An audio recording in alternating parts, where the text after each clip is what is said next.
Vamos orar. Oremos. Grandioso Deus, soberano, maravilhoso Pai, excelso é o Senhor, grandioso, majestoso, a Ti toda a honra e toda a glória, Pai. Queremos render graça ao Senhor, porque o Senhor é bom. Obrigado pelas nossas vidas, ó Pai. Obrigado por esses irmãos valorosos que estão no Teu reino. Obrigado, Senhor, pela vida do Enio, ó Pai, que cada dia mais tem se dedicado no Teu reino, nos ensinando a Tua palavra, Senhor. Somos gratos pela vida dele. Que o Senhor também abençoe a Marli, ó Pai. Cuida, Pai, da sua família e cuida de todos nós, ó Pai, que nós possamos nessa noite ouvir a Tua palavra, que possamos aprender, que possamos colocar em prática e que possamos sempre honrar e glorificar o Senhor. A Ti toda a honra e toda a glória. Em nome do Teu Filho amado Jesus, é que oramos e agradecemos. Amém. Amém.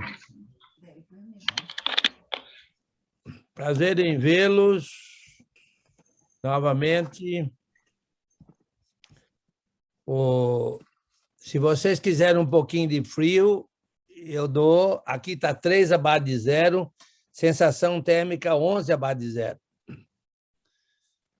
Então, vocês estão aí. Não, seu Enio, fique à vontade aí com o seu frio, não se preocupe. Ok, tá bom. Eu achei que os amazonenses não iam querer.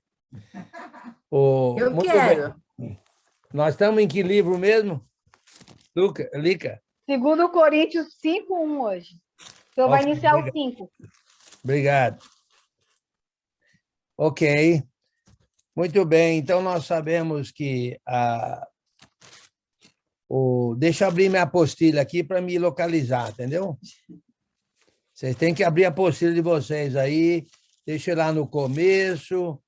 Ok. Bendito Deus e Pai nosso Jesus Cristo, o Pai de misericórdia, de toda consolação, Ele que nos conforta em toda a nossa tribulação, para podermos consolar os que estiverem em qualquer angústia, com a consolação com que nós mesmos somos contemplados por Deus. Então, o livro tem a ver com uma consolação misericordiosa da parte de Deus, e para a gente usar também essa consolação misericordiosa para com outros.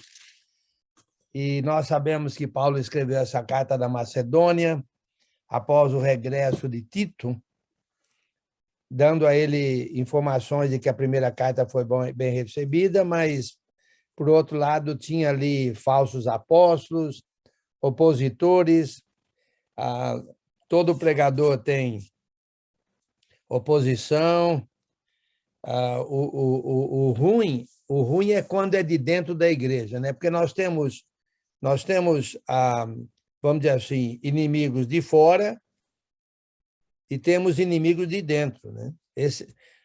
Primeiro Pedro lida com inimigos de fora, né? Que no caso lá seria o Império Romano, perseguindo os cristãos, e no segundo Pedro já fala de inimigos de dentro, né? Os falsos mestres.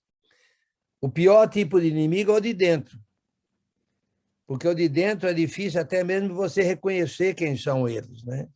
De fora você sabe quem são, mas de dentro já complica para saber quem que é, né? E segundo Pedro lida muito com isso, certo? Primeiro João também lida muito com isso, né? E aqui também Paulo também lida com isso, mas ele lida aqui de uma maneira diferente, né? Porque o objetivo de Paulo, o objetivo do apóstolo Paulo, era, na verdade, passar pela Macedônia e pela Caia, fazendo o recolhimento das ofertas aos irmãos pobres da Judéia. Correto? Então, é como se ele tivesse matando 2 coelhos com um tiro só. Falando de uma consolação misericordiosa, certo? Ele estaria matando 2 coelhos com tiro só. Qual o primeiro coelho? O primeiro coelho seria exatamente a consolação misericordiosa que os cristãos acaios e também macedônios estavam dando aos irmãos pobres da Judéia. Uma consolação misericordiosa econômica, né? Consolando economicamente os irmãos pobres da Judéia. E uma segunda consolação misericordiosa é essa, a meu modo de ver, que o apóstolo Paulo ele defende a sua autoridade apostólica, ok? E nessa defesa, é como se fosse assim, ele foi consolado misericordiosamente por Deus com a nova aliança, certo? Lembra que ele era perseguidor, né? E, ou seja, com a salvação.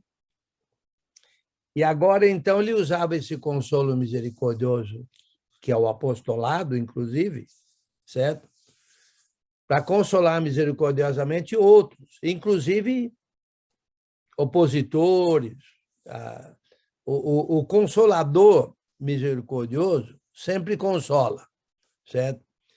E, a meu modo de ver, deixa como se fosse assim o julgamento por parte de Deus. Mas o ponto é que nós usamos o nosso consolo misericordioso recebido para consolar misericordiosamente também outros. Agora, nós notamos também um outro consolo misericordioso aqui, que o consolo misericordioso se aplica a tudo, né? Toda a nossa vida, a tudo. E aqui nós temos um exemplo muito bom também, muito bom, quer dizer, é claro que é bom porque está aí, né? Mas muito interessante, vamos dizer assim, que tem a ver com aceitar de volta na comunhão aquele irmão excomungado porque tinha passado a possuir a esposa do pai dele, né? Está no capítulo 2, versículos 5 a 11, né? 5 a 11. Muito bem, no capítulo 5, olha ainda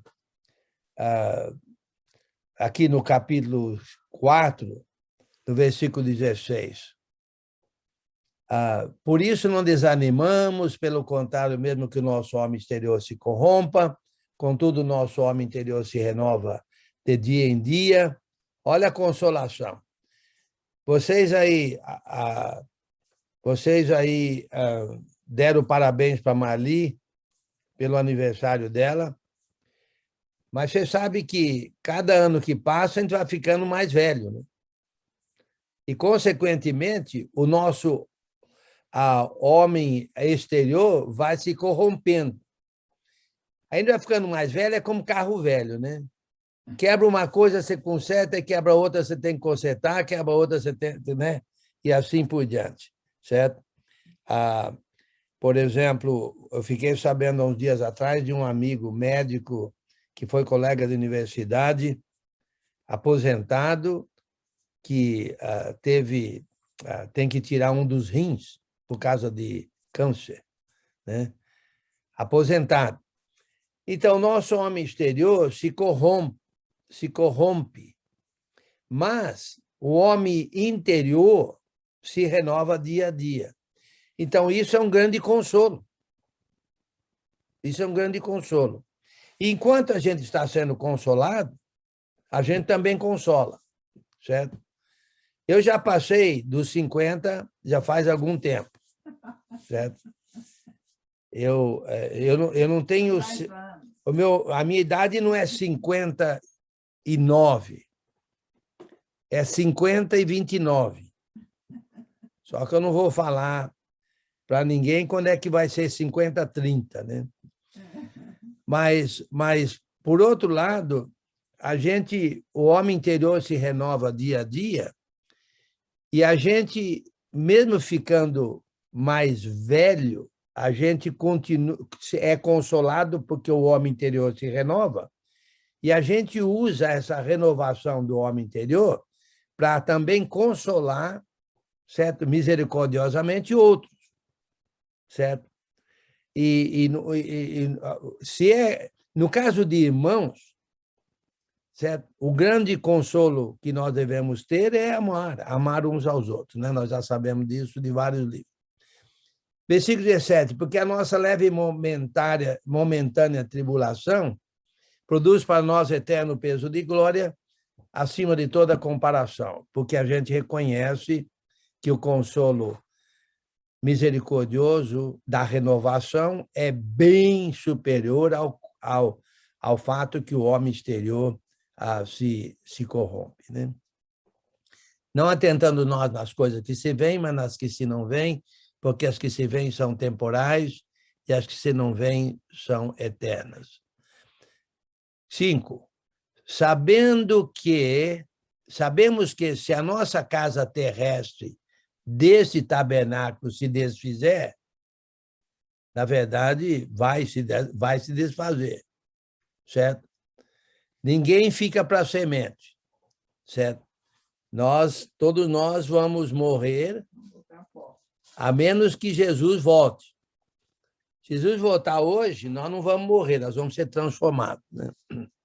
Mas se ele não voltar, se ele não voltar daqui a, talvez, vamos dizer assim, 80 anos, eu acho que todos nós, o nosso tabernáculo, a nossa casa terrestre deste tabernáculo vai se desfazer.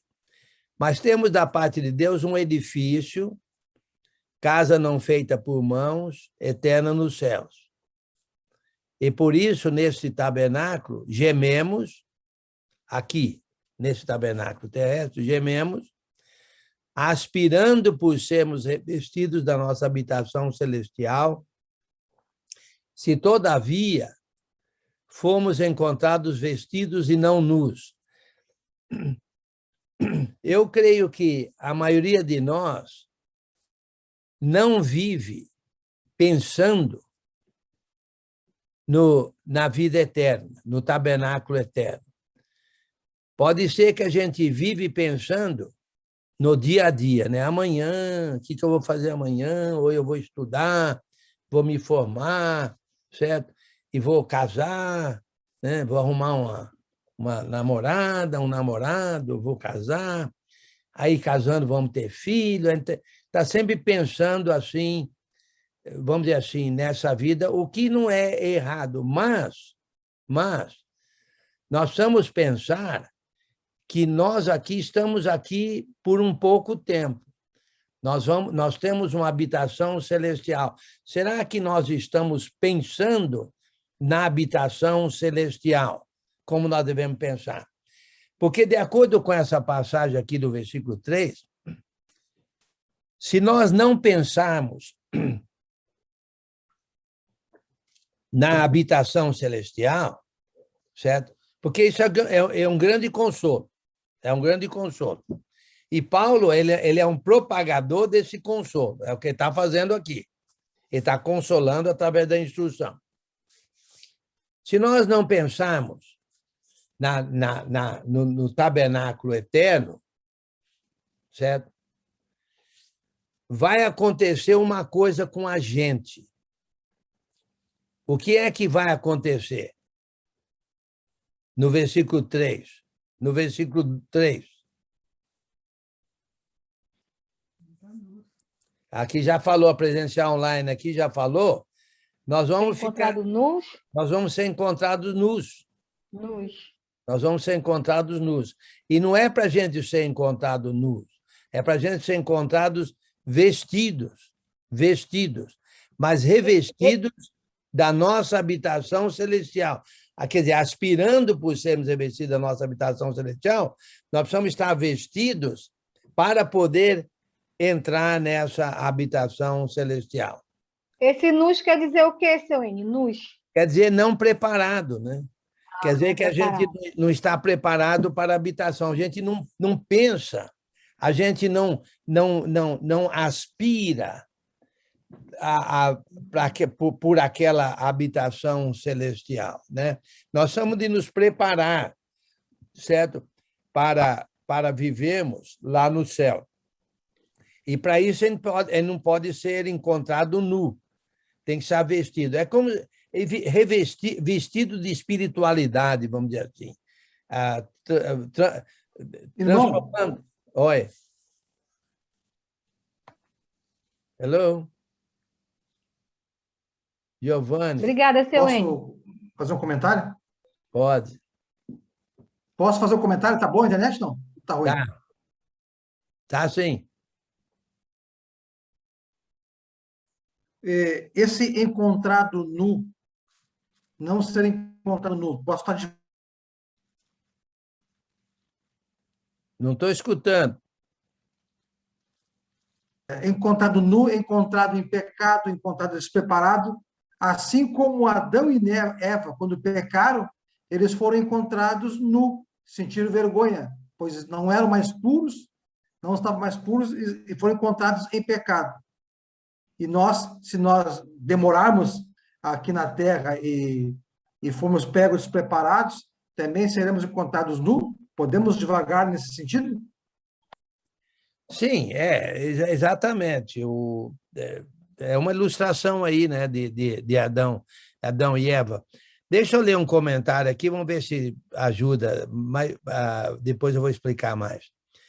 Paulo esclarece o fato de a esperança do cristão para a vida futura não ser uma vida espiritual desencarnada, mas um corpo verdadeiro, eterno, ressurreto. Diferente dos pagãos que viam a matéria como má e o espírito como bom, Paulo sabia que a morte do cristão não significaria ser confinado a uma infinidade nebulosa e espiritual. Ao contrário, significava o recebimento de um corpo glorificado, espiritual, imortal, perfeito, diferente em qualidade, contudo verdadeiro, assim como Jesus recebeu. A gente nota isso em 1 Coríntios, capítulo 15, né? O corpo da ressurreição. Mas no versículo 4 diz assim, pois, na verdade, os que estamos nesse tabernáculo, agora, gememos angustiados, não por queremos ser despidos, mas revestidos, para que o mortal seja absorvido pela vida. Ora, foi o próprio Deus quem nos preparou para isto, outorgando-nos o penhor do Espírito. Então, podemos entender, certo? Que a vestimenta espiritual tem a ver com o fruto do Espírito, né? A gente está vestido com uma espiritualidade tendo a ver com o Espírito, o Espírito Santo. Eu tenho uma passagem aqui, vamos ver se tem alguma coisa a ver com o que estamos dizendo aqui. Eu creio que, deixa eu ver... Aqui no versículo 10 de Efésios, assim, pois somos feitura dele, criados em Cristo Jesus para boas obras, as quais Deus de antemão preparou para que andássemos nela. Bem, tem a ver com o Espírito Santo, a espiritualidade. É como se nós preparássemos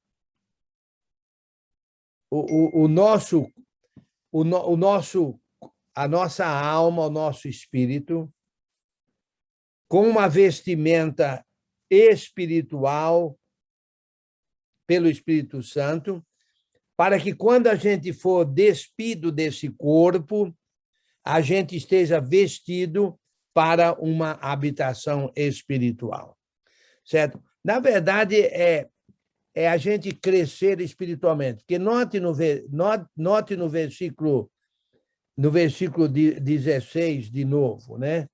No versículo 16, diz assim, o 4:16, certo?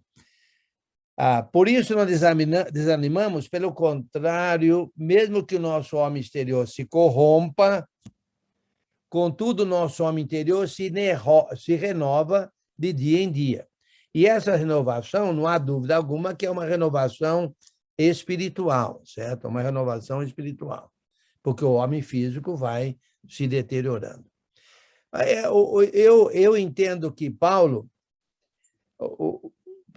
era tão consolado misericordiosamente, vamos dizer assim, com o apostolado, com o conhecimento do apostolado dele, que ele, então, consolava misericordiosamente todo mundo, e, inclusive, olha para quem que está escrevendo. Ele está escrevendo para a igreja mais confusa, mais complicada do Novo Testamento. logo depois da primeira carta, uma carta dura. Eu entendo assim, a primeira carta foi uma pancada dura, um desconsolo, vamos dizer assim, certo? Mas por quê? Paulo estava dando duro, olha, vocês estão errados nisso, estão errados nisso, estão errados nisso, estão errados nisso. Agora, então, ele escreve a segunda carta, certo? Dando a entender que, na verdade, certo? Nós temos um consolo misericordioso pelo conhecimento. Então, nós precisamos, e pelo fato que, através do conhecimento espiritual, nós nos renovamos dia a dia, estando preparados para a habitação eterna, o tabernáculo eterno. Então, nós precisamos de...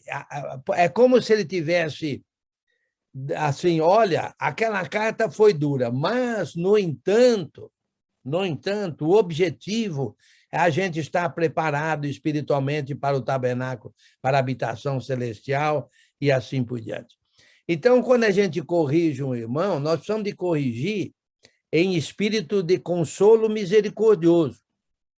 E não chegar lá dando cascudo no irmão, e já chegando, passando um trator em cima dele, coisa e tal, você não é fiel, você não é dedicado, você precisa mudar a sua vida, você não sei o quê, você assumiu um compromisso, você tá sendo infiel ao compromisso.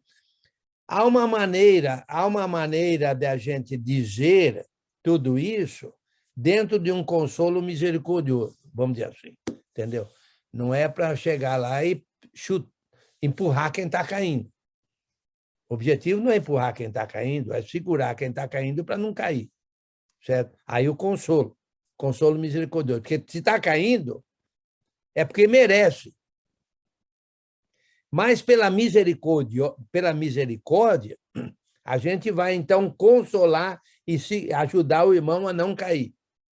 Pelo consolo. E é um consolo misericordioso.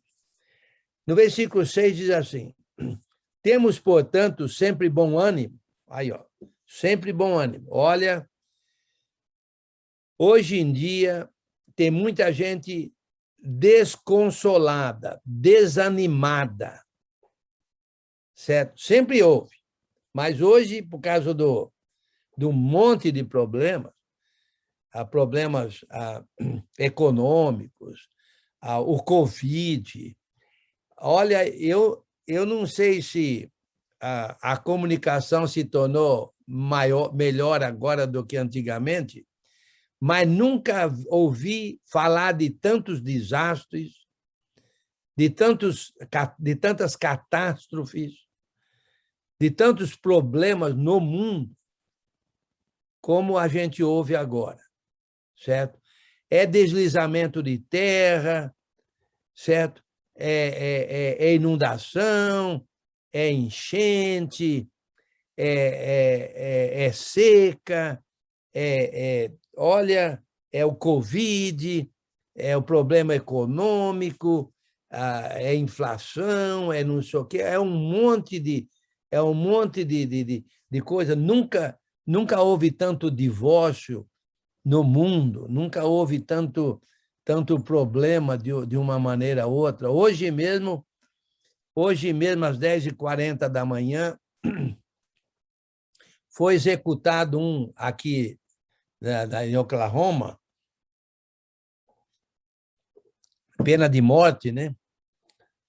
Porque matou 5 há uns anos atrás. Matou 5 há uns anos atrás, certo? E aí um monte de gente fazendo passeata para o governador perdoar, coisa e tal, mas o governador não perdoou e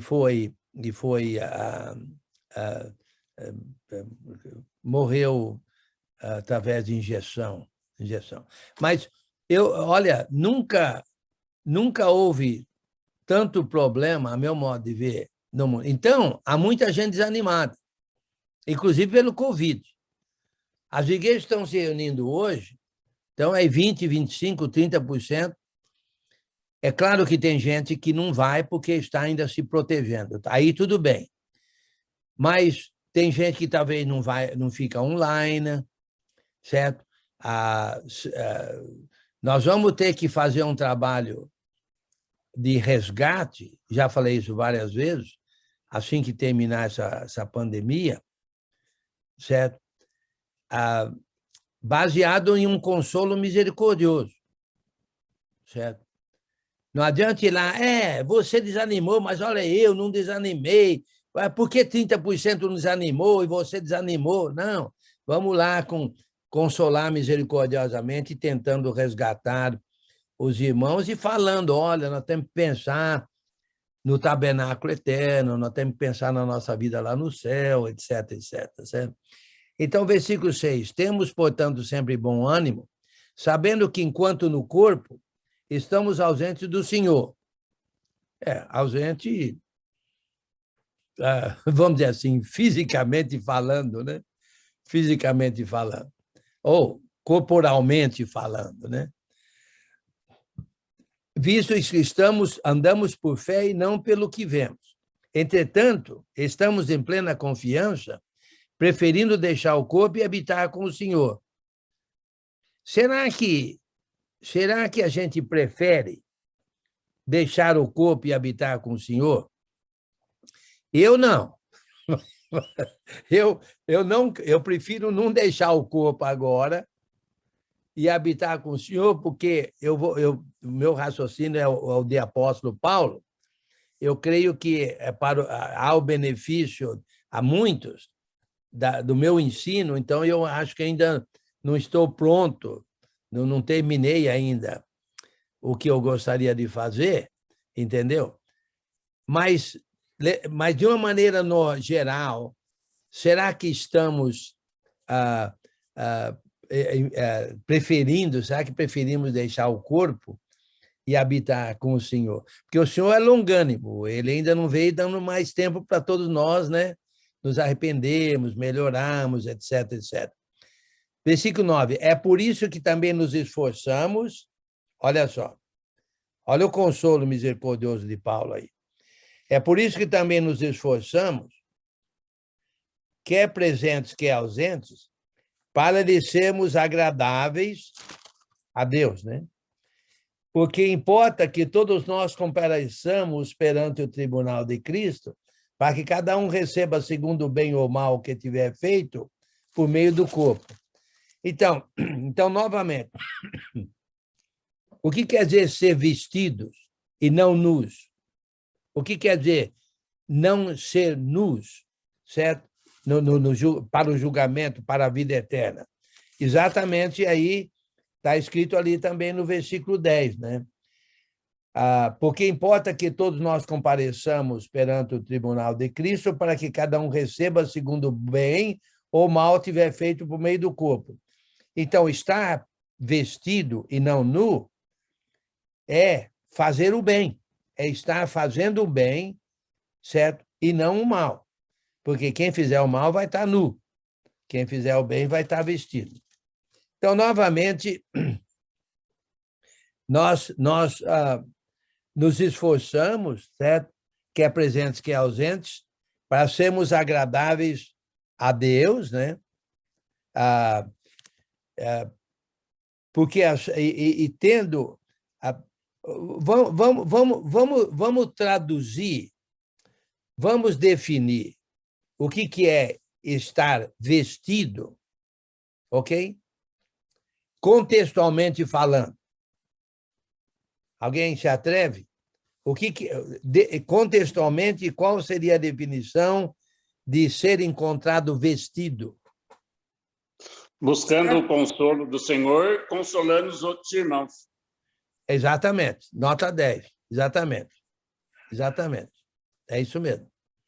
Buscando o consolo e consolando os irmãos.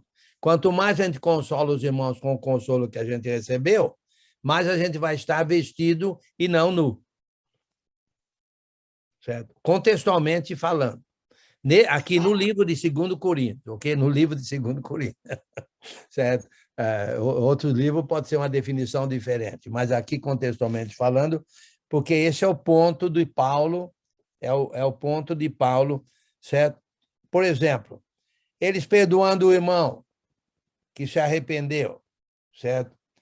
Eles ajudando os irmãos pobres da Judéia, certo? Tudo isso faz parte de consolar com o consolo recebido. Deus nos perdoou, nós perdoamos, Deus nos abençoa materialmente, vamos abençoar materialmente. Paulo recebeu o apostolado para propagar, recebeu conhecimento do evangelho pelo apostolado, então ele usa esse conhecimento para consolar outros, transmitindo a outros esse conhecimento que ele adquiriu do próprio Jesus. Durante 3 anos, vamos dizer, parece que durante 3 anos, nas regiões da Arábia, parece, né? De acordo com Gálatas. Ok, versículo 11. Alguma pergunta? Não. Versículo 11. Alguém lê para nós do 11 até o 17, por favor.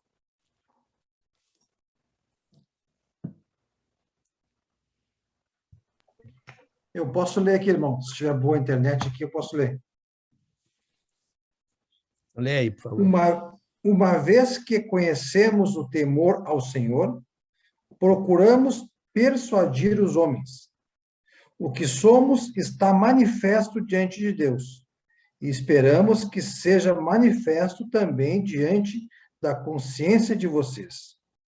Não estamos tentando novamente recomendar-nos a vocês, porém, lhes estamos dando a oportunidade de exultarem em nós, para que tenham o que responder aos que se vangloriam das aparências e não do que está no coração.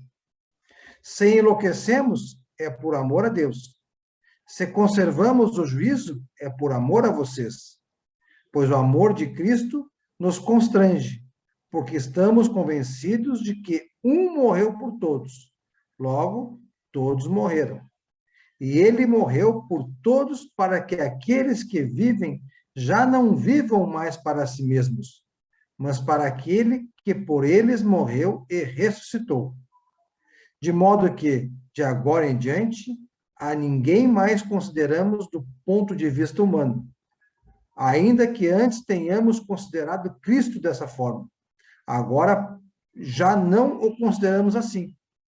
Portanto, se alguém está em Cristo, é nova criação. As coisas antigas já se passaram. Eis que surgiram novas coisas. Ok. Eu entendo que Paulo está dizendo o seguinte: conhecendo o temor do Senhor. Ok. A meu modo de ver, o que Paulo... Aí a leitura que o Giovanni fez é conhecendo o temor ao Senhor. Eu gosto mais da versão do Senhor do que ao Senhor. Bem, eu não sei se é uma questão de semântica ou não, mas eu entendo o seguinte, que ele, Paulo, e os outros que estavam com ele, conheciam o Evangelho, porque ele tinha o apostolado. Ele tinha o apostolado. Então, ele conhecia o temor do Senhor. Então, ele conhecia a necessidade de se propagar a salvação. Ele sabia,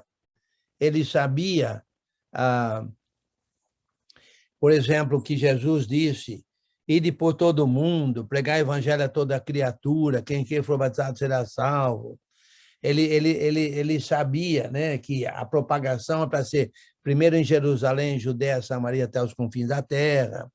Ele sabia o que Jesus teria dito aos apóstolos lá em Mateus: toda autoridade me foi dada no céu e na terra, portanto, ide e fazer discípulos de todas as nações, batizando em nome do Pai, do Filho e do Espírito Santo, ensinando-os a guardar todas as coisas que eu vos tenho ordenado, eis que estarei convosco todos os dias até a consumação do século. Eu entendo que Paulo conhecia o temor do Senhor no Evangelho. Então, consequentemente, que ele foi consolado com isso. com esse temor, com esse conhecimento do temor. Consequentemente, ele então persuadia os homens e somos cabalmente conhecidos por Deus porque estamos trabalhando no temor do Senhor. Então, há o reconhecimento por parte de Deus. Entendeu? É como se eu sei, eu estudo bastante, é como se eu sei, e eu vou ensinar somente 30% do que eu sei. Eu quero ensinar tudo o que eu sei, entendeu? Porque o Senhor sabe, né, do temor. Eu tenho temor, eu digo pregador, qualquer um pregador, né?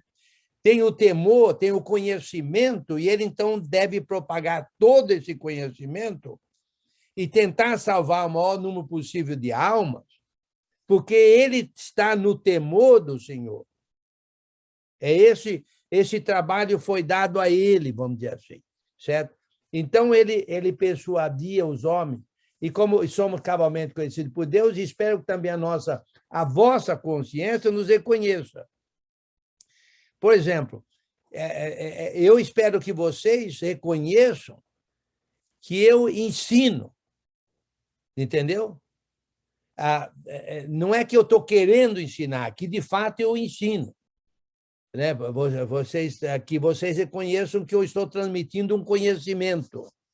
Então, Paulo está dizendo isso aos coríntios, que a vossa consciência nos reconheça que nós estamos no temor do Senhor, que nós estamos transmitindo a vocês todo o consolo misericordioso que nós recebemos do Senhor através do Evangelho. Certo?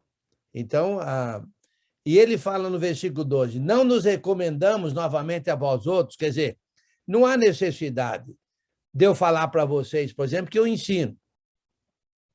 Não há necessidade. Se você não reconheceu isso até agora, não adianta eu falar. Entendeu o que estou dizendo? E a memória dele, Paulo está dizendo isso. Nós não nos recomendamos novamente a vós outros, pelo contrário, damos-vos ensejo de vos gloriardes por nossa causa. Eu espero que vocês estão se gloriando no conhecimento que recebem.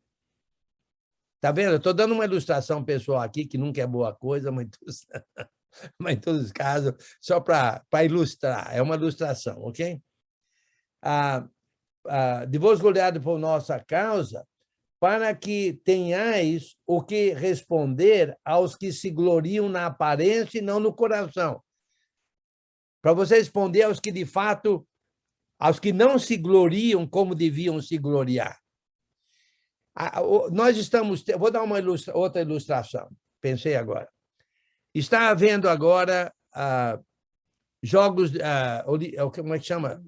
Jogos Olímpicos de Inverno, lá na China. Eu estava aqui, quase que eu chego atrasado. Se eu chegar até 10 minutos atrasado, eu não estou atrasado, porque eu estou dando tempo para vocês conversar, porque vocês vão conversar mesmo, e a gente vai sempre começar 10 minutos atrasado. Então, se eu chegar 10 minutos atrasado, eu estou chegando a tempo. Mas quase que eu chego... Aí alguém escreveu para mim, tudo bem? Como se o irmão ele não vai entrar?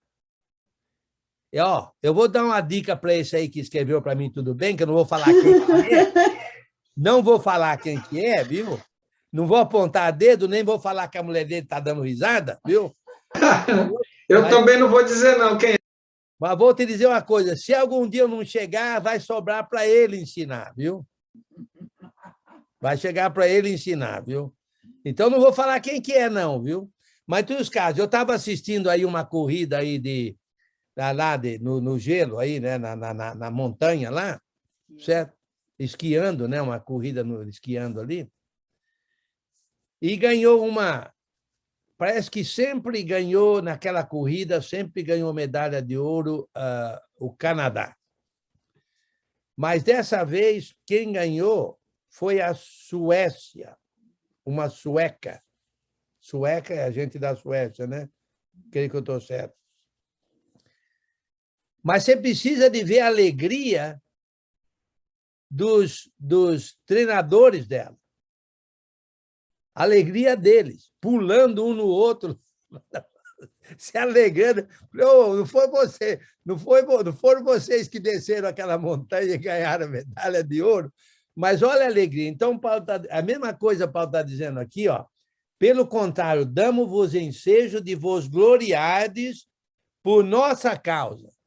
Quer dizer, ela ganhando medalha de ouro, para eles ganharam medalha de ouro também. Entendeu? Para que tenhais o que responder aos que se gloriam na aparência e não no coração. Então, olha, foi uma resposta verdadeira de que o nosso treinamento é correto. Eles falando, vamos dizer assim, através da medalha de prata, de ouro, que ganhou a que esquiou, e não eles. Mas eles são os técnicos dela. Ok? Fala aí, deixa eu ver, quem que parece que é o Giovanni, parece que é alguém outro, não é o Giovanni. Não, só para justificar, irmão, aqui o porquê que a NVI trata uma vez que conhecemos o temor ao Senhor. Porque a NVI, Paulo, né? Temor é um sentimento de respeito e reverência praticada pela doutrina cristã. Então, Paulo conhecia esse sentimento, esse respeito. Então, por isso que ele talvez fala aqui, uma vez que conhecemos o temor, ou seja, o sentimento de respeito, a reverência ao Senhor. E Paulo não, o autor de Hebreus fala lá em Hebreus 12, 28.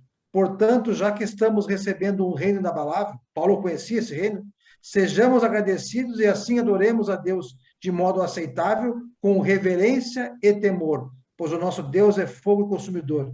Talvez por isso que ele traz temor ao Senhor ou temor ao invés do temor do Senhor.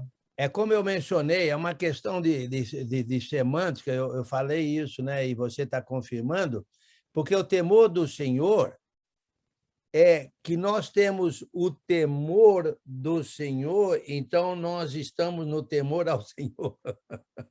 É uma questão de semântica. Por exemplo, o dom do Espírito, e recebeis o dom do Espírito.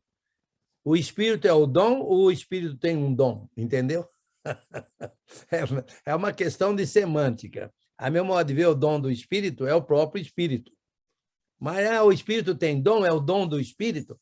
Então, é uma questão de semântica. Eu acho que é a mesma coisa, só que diferente. Diferente porque um é temor ao, o outro é temor do. É a mesma coisa, só que diferente. Muito bem. Enio, o irmão me disse que ele mandou a mensagem por temor do Senhor, Enio, só para justificar. Eu acho que esse irmão mandou porque ele sabia que ia sobrar para ele se eu não aparecesse, viu? Mas vamos lá. Não, eu não vou falar, eu não estou falando quem que é, então eu não vou me comprometer, não estou falando quem que é. Eu só estou falando o que ele me disse, Mas ele é sabidinho, seu Enio. Ele está aprendendo com o melhor. É sabidinho ele, é? Tá certo, sabidinho mesmo. Vamos lá, versículo 14. Não, peraí, versículo 13. Porque se enlouquecemos, é para Deus. E se conservamos o juízo, é para vós outros. Olha só. Quer dizer que Paulo estava enlouquecido?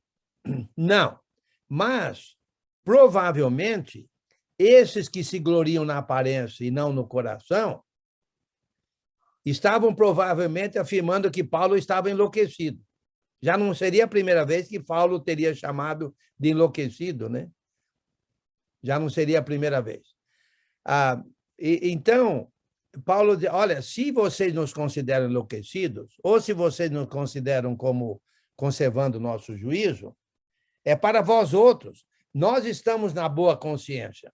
Nós estamos no temor do Senhor, então estamos transmitindo a vocês o conhecimento verdadeiro. Porque, olha, aquela carta que Paulo escreveu foi dura demais. Ele estava até intranquilo, ele ficou muito tristonho por causa disso. Falou, e agora, né? Porque o objetivo não é chamar, não era atacar os irmãos, certo? Então, ele estava muito tristonho, mas ele tinha boa consciência. certo? Então, se alguém acha que a gente é muito... por exemplo, eu fui taxado uma vez de tradicional. Não, o irmão N é tradicional. Ok. Bem, eu tenho boa consciência que eu ensino a palavra, então, pode me chamar, se alguém me considera de tradicional, ok, não tem problema, porque eu, de fato, eu tenho uma boa consciência no ensino, entendeu? É isso que Paulo está dizendo, isso que Paulo está dizendo. Versículo 14, pois o amor de Cristo nos constrange. Ok, o temor do Senhor nos constrange. Aonde está o amor de Cristo? Julgando nós isto, um morreu por todos, logo todos morreram. Tem a ver com aqueles que morreram em Cristo, né? Um morreu por todos, Cristo, todos morreram, em Cristo, todos morreram. E ele morreu por todos, por isso que todos morreram. Para que os que vivam, para que os que vivem não vivam mais para si mesmos, mas para aqueles que por eles morreu e ressuscitou. Olha o consolo que tem o cristão, de ter uma boa consciência para com Cristo. Entendeu? Assim que nós, daqui por diante, a ninguém conhecemos segundo a carne, e se antes conhecemos Cristo segundo a carne, já agora não o conhecemos deste modo. Agora é de outra maneira. Agora, eu creio que Paulo não conheceu Cristo em carne. Não sei, certo? Eu não sei se conheceu ou não, mas diz, mas se antes conhecemos Cristo segundo a carne, já agora não o conhecemos desse modo, não devemos enxergar ninguém de uma maneira física, mas de uma maneira espiritual que precisa ser revestida mais e mais. Aí, então, o consolo, aí, então, o trabalho que a gente faz. A gente não deve olhar as pessoas, ou nada, não devemos olhar as coisas do ponto de vista material, inclusive físico, do corpo humano, mas devemos olhar em termos da vida eterna, entendeu?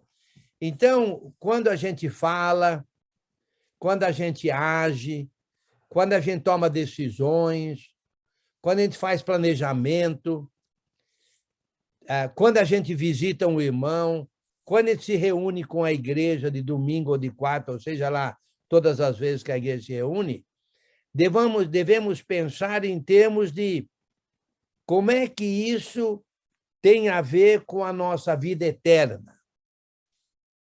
Entendeu? Temos que enxergar as coisas e as pessoas, certo?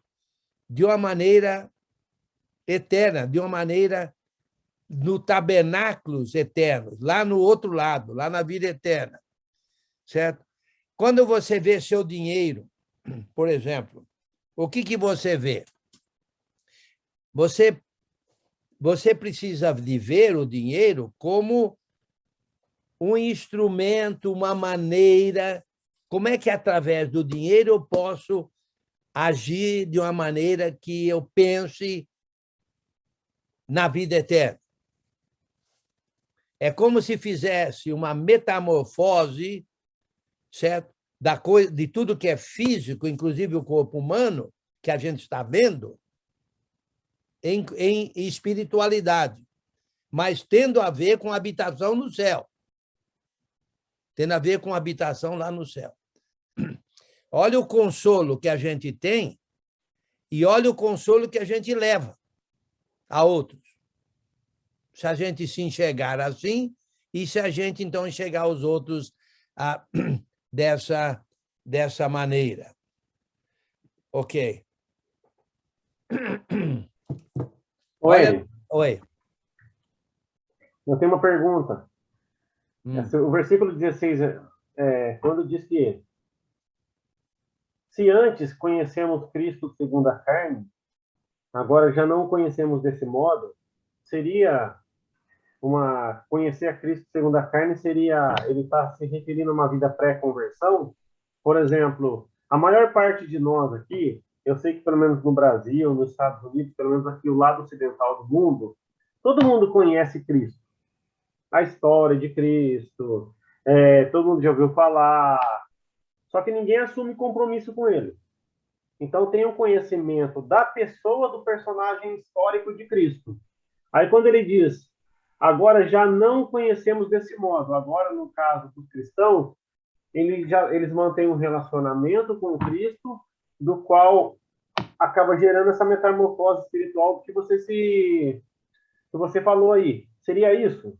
Olha, eu acho que é por aí. O que eu vejo é assim, ó. Há uma diferença entre ver Cristo na carne, vamos supor que Cristo estivesse aqui fisicamente. Quer dizer, há uma diferença em ver Cristo na carne. É claro que no primeiro século eles viram ele na carne. Há uma diferença em ver ele na carne, e há uma diferença em ver ele depois da ressurreição. Inclusive, depois da ressurreição, lembra que ele acabou indo para o céu? Então, ver Cristo aqui na carne é a mesma coisa. É uma coisa assim, olha, vamos dizer assim, eu estou vendo você. Estou vendo você fisicamente. Mas, a meu modo de ver, eu preciso de ver você como sendo um habitante celestial. Eu preciso ver você como o que é que eu posso fazer para transformar essa pessoa física que eu estou vendo em uma pessoa espiritual que vai morar no céu. Então, Jesus aqui na Terra, fisicamente, era uma maneira de vê-lo. Mas com ele, vendo ele lá no céu, ou vendo ele depois da ressurreição, é outra maneira de ver. Então, nós precisamos de todos morreram. Então, olha só, se todos morreram, certo? Eles estão mortos. Você não foi batizado? Você está morto? Não. Então, eu preciso ver você como um futuro habitante lá do céu. Futuro, vírgula. Né? Porque, na verdade, se é que nós estamos fiéis em Cristo, nós já somos habitantes do céu. Mas, então, eu preciso de ver isso. Eu não devo ver você como habitante aqui da Terra. Eu devo ver você como habitante lá do céu. Então, eu vou fazer todo o possível para viver nessa verdade, nessa veracidade, nessa realidade de que nós somos habitantes celestiais. Nós não somos habitantes celestiais? Nós não estamos no reino dos céus?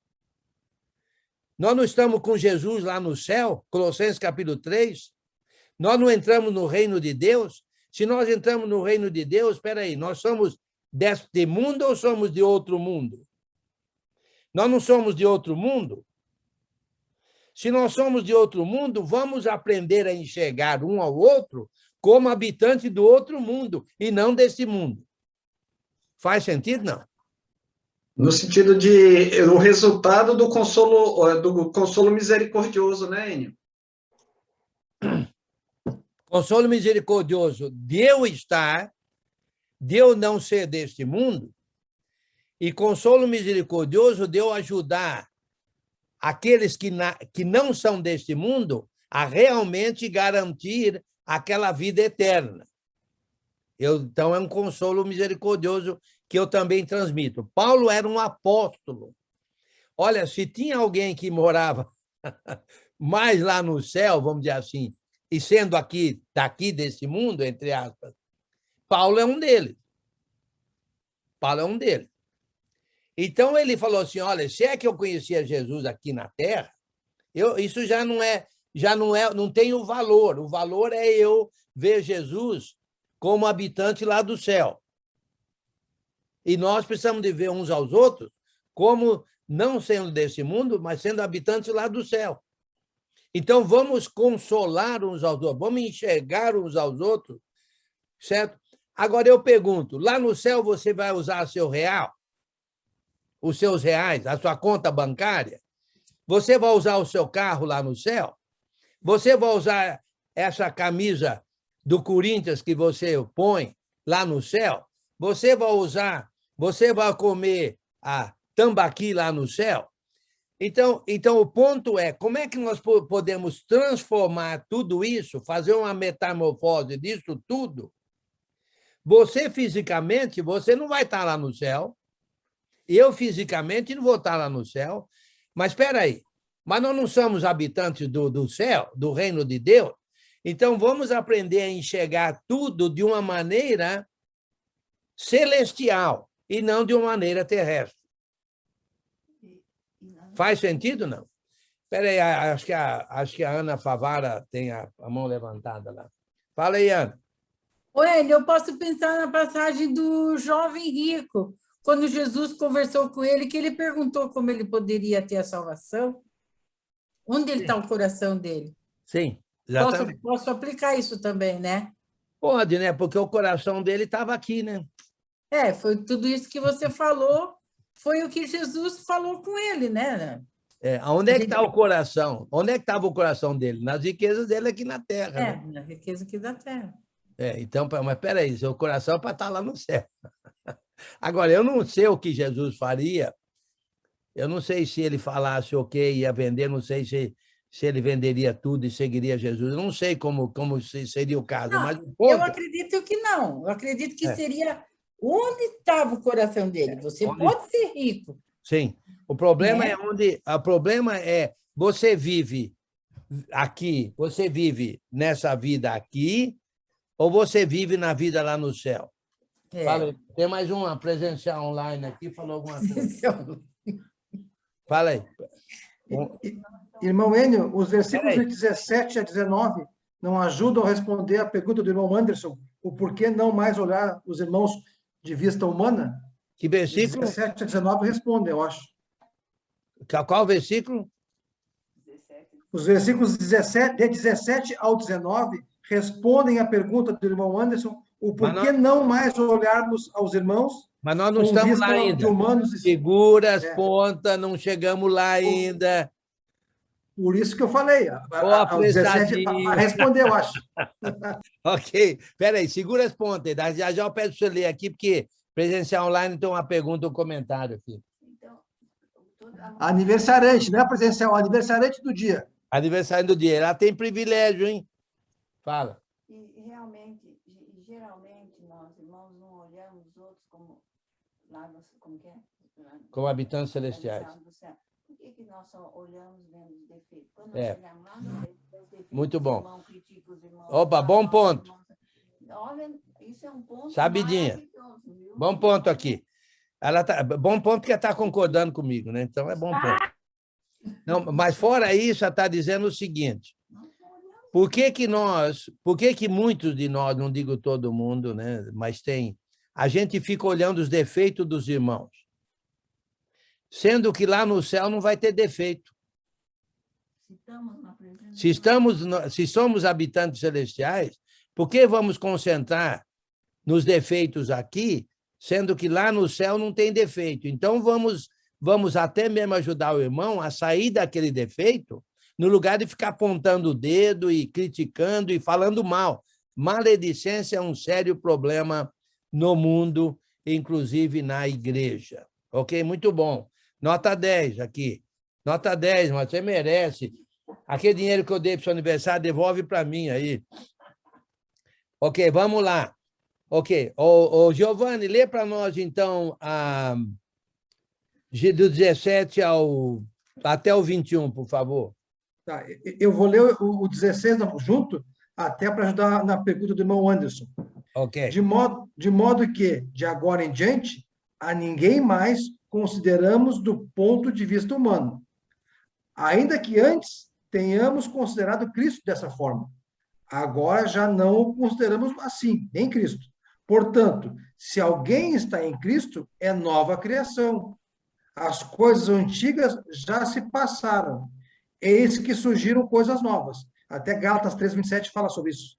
Tudo isso provém de Deus, que nos reconciliou consigo mesmo por meio de Cristo e nos deu o ministério da reconciliação, ou seja, que Deus em Cristo estava reconciliando consigo o mundo, não levando em conta os pecados dos homens, e nos confiou a mensagem de reconciliação.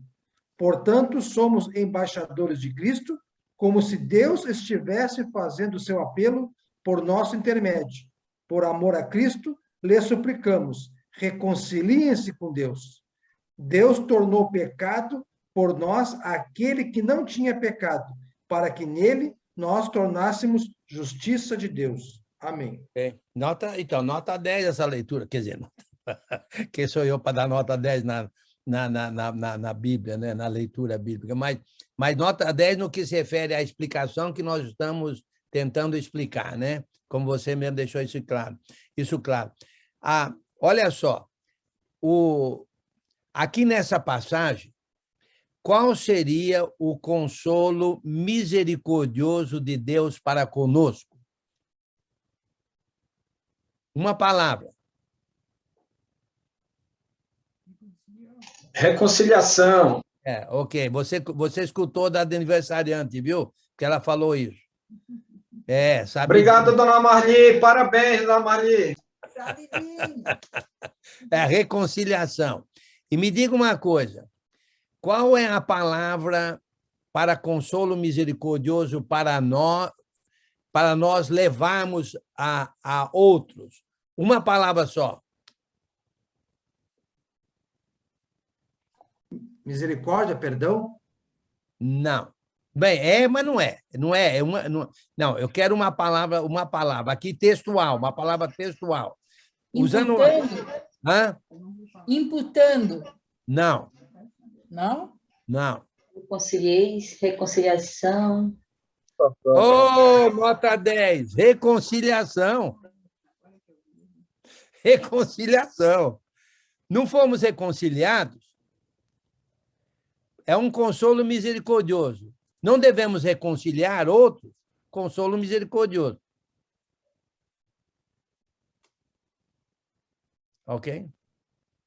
É aquele mesmo princípio, né, Enio? Nós somos consolados com o propósito de consolar, né? Aí colocando a reconciliação, nós somos reconciliados com essa finalidade para reconciliar, né? Bem interessante. Exatamente. Falou bem. Contextualmente falando, é isso aí mesmo. Em nós o pecado. Ok. O que você falou, Favara? Ana? Isso que eu falei, não imputando em nós as coisas erradas, nossa. Sim. E daí somos reconciliados. Sim, exatamente. Reconciliação da parte de Deus para conosco, reconciliação da nossa parte para com outros. Fala aí o que é o Azemar. Emanuel, quando você fala que nós estamos no céu lá, porque somos... Estamos aonde? Desculpa. No céu. Okay. Nós estamos lá no céu, lá, junto Entendi. com Jesus lá. Mas, mesmo assim, ocultamente nós estamos lá, mas continuamos pecadores, não é? Porque aí, como é que eu vou justificar 1 João lá, que continuamos pecadores, se dissermos que não somos pecadores, somos mentirosos? Então, não tem nada a ver um contexto com o outro, então eu tenho que olhar só o contexto e esquecer o outro contexto? Olha, esse ponto é difícil, é uma questão até mesmo de semântica, mas é difícil de entender. Olha só, quem peca é pecador? Sim, numa definição. Mas no caso do cristão, quando ele peca, ele se arrepende e Cristo que está no céu nos defende, é um advogado. Então, mas esse advogado, eu vou falar para você de advocacia, viu? Eu entendo muito de advocacia. Viu? Vou te explicar para você. Vou te falar para você do perfeito advogado. O perfeito advogado nunca perde uma causa. Concorda? Só Jesus que não perde. Pois é. Ele é o perfeito advogado. Então, quando eu peco, eu tenho um advogado lá no céu. Quer dizer, eu estou lá também, mas eu tenho um advogado. Ele me defende. Então, eu estou sempre livre do pecado, porque eu confessei, pedi para ele me ajudar e ele me ajuda. Ele não perde uma causa. Então, eu sou pecador? Né? Sim e não. Agora, tem o outro pecador. O outro pecador é aquele que vive na prática do pecado.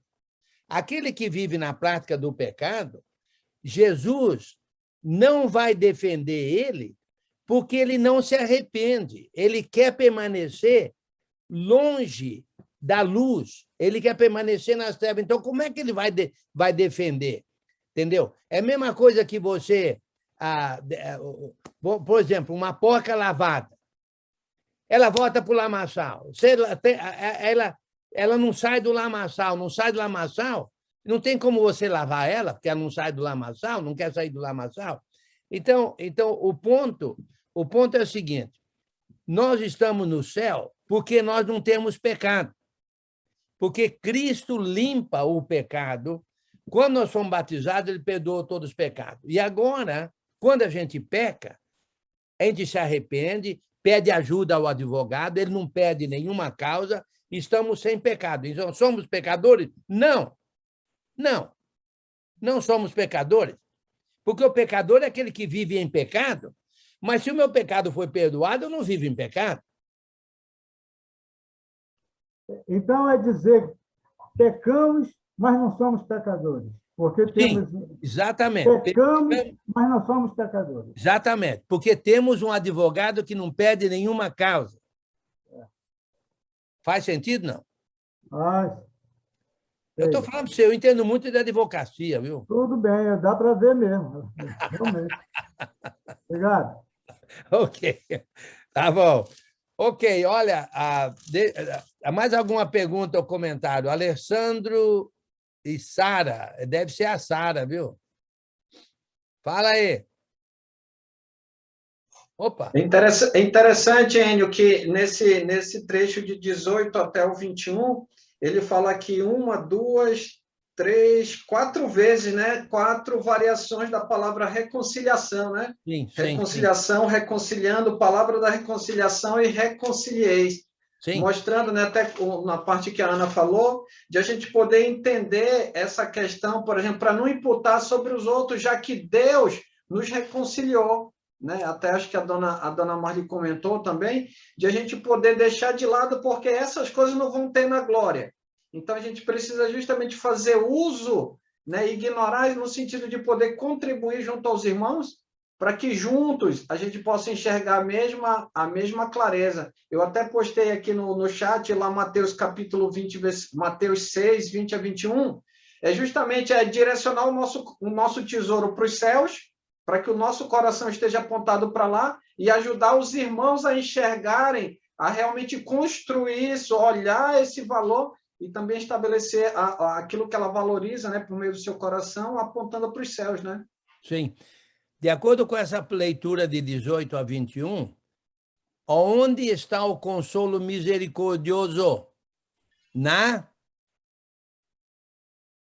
reconciliação? Reconciliação. Na reconciliação, ok? Na reconciliação. Muito bom. Deixa eu ver, alguém levantou a mão aí, é o Giovanni. Só para tirar uma dúvida, Luendo. Tu falaste, eu escrevi aqui. Peraí, Giovanni, você não acha que eu entendo bem de advocacia, não? Excelente. Não quer ser meu advogado aqui na Terra? Doutor advogado, hein?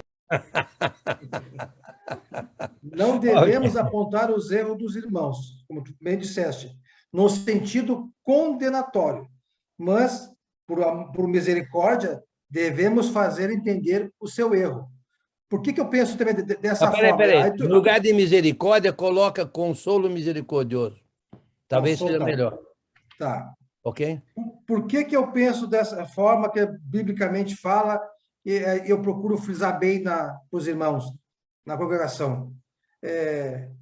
Deus permitiu a pandemia. Olha, de 2 anos para cá, todos esses irmãos aqui, nenhum eu não conheceria aqui na Terra se não fosse a pandemia. Nenhum. E eu mexo muito, brinco na igreja, lá na congregação, que Deus vai dizer aqui, ó, até a pandemia eu permiti para vocês estudarem a palavra, se reunirem, buscarem o conhecimento, buscarem me entender, me compreender. Fiz de tudo para propagar o evangelho. E assim mesmo, muitos me abandonaram. Muitos tinham ali tudo à disposição, facilidades, não precisava nem sair de casa, nem colocar terno e gravata, de bermuda mesmo, podiam me ouvir, conversar comigo.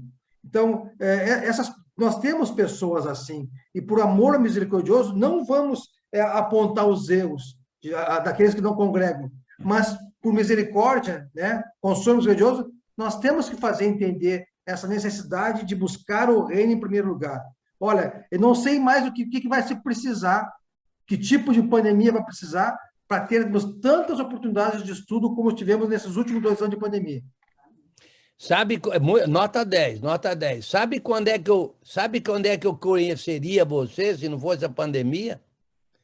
Eu teria que ir glória. Aí. Na glória. Só na glória, só na glória.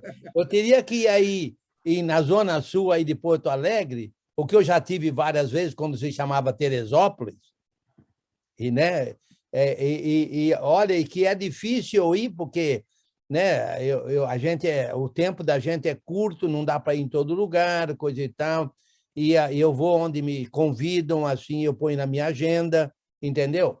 E se eu não coloco na agenda, não vou, porque não dá certo, não está combinado, etc, etc. Mas, olha, de fato, inclusive o Azemar, também, a gente já se conheceu antes aí em Manaus, Azemar?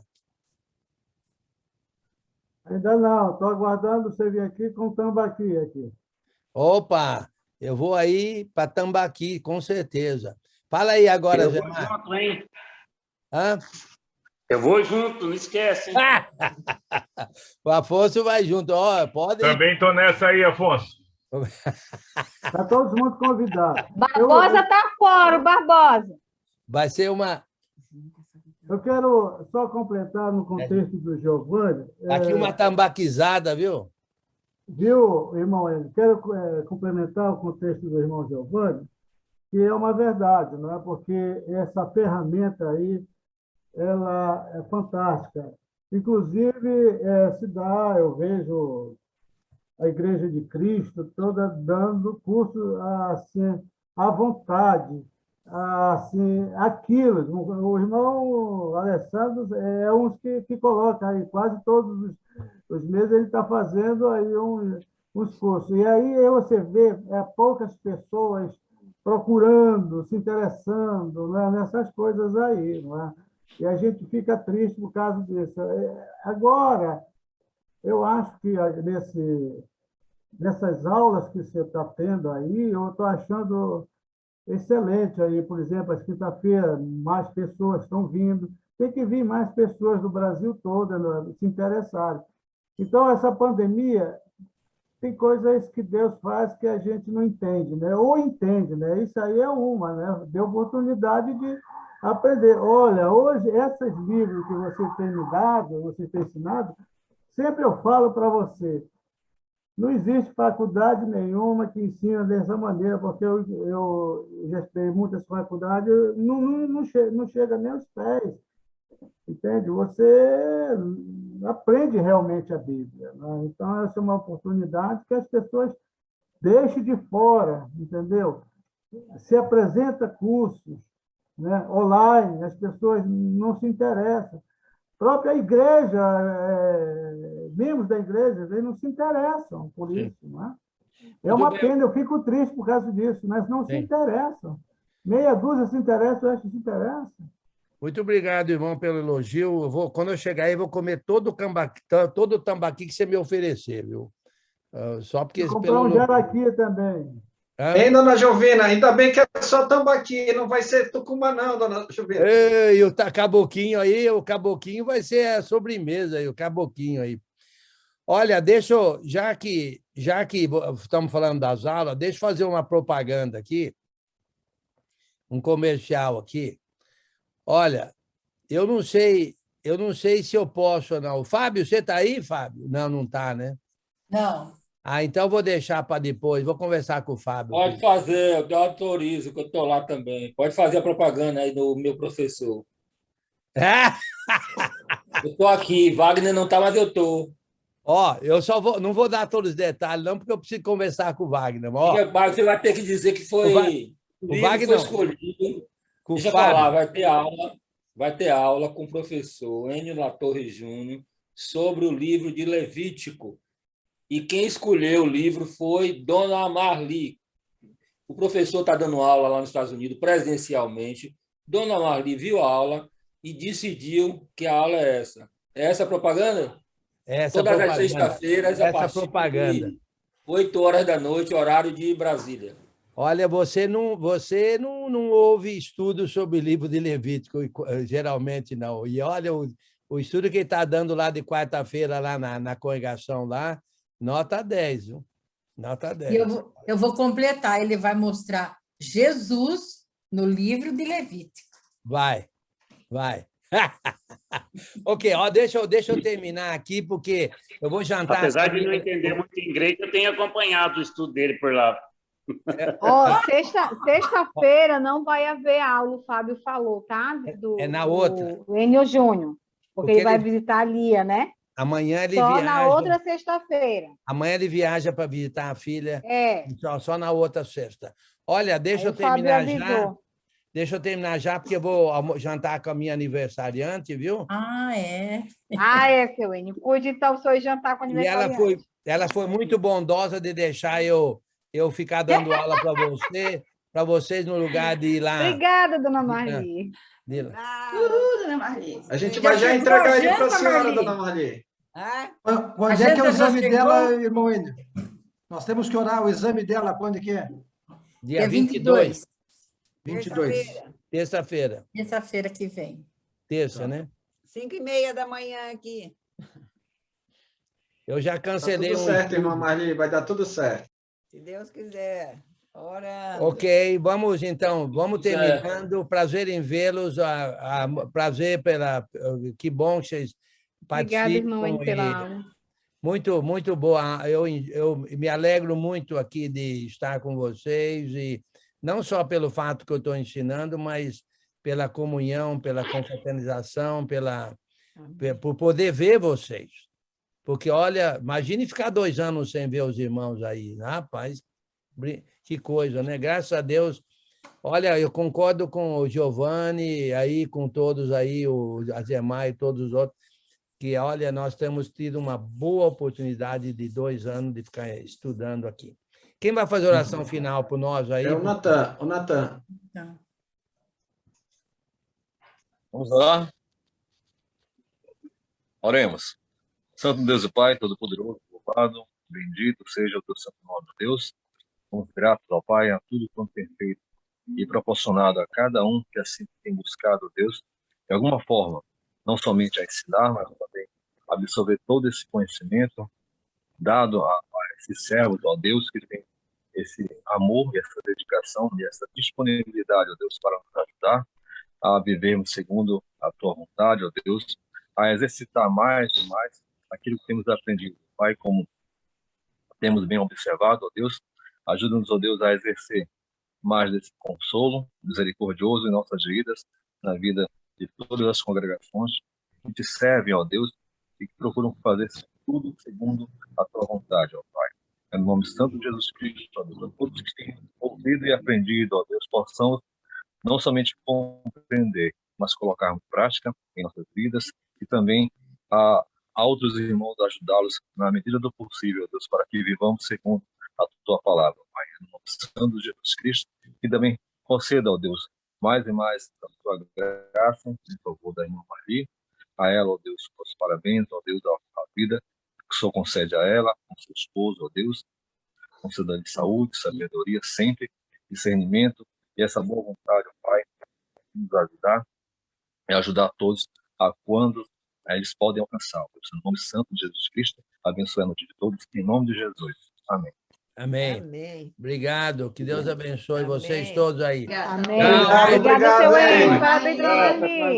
Parabéns, Marli. Marli, mais um ano que ele não pagou o jantar, Marli. Mais um ano ele te enrolou. Que coisa. Mais um ano, Marli, ele te enrolou. Ele te enrola todo ano, Marli. Ah, ele pagou. Olha aí, Enio, o Barbosa guardou a aula todinha, Enio. Guardou a aula todinha. Tchau, tchau pra vocês. Até a próxima aí. Tchau, professor. Tchau, gente. Boa noite a todos. Tchau, Barbosa. Valeu, Alessandro. Valeu, mano. Até semana que vem, viu?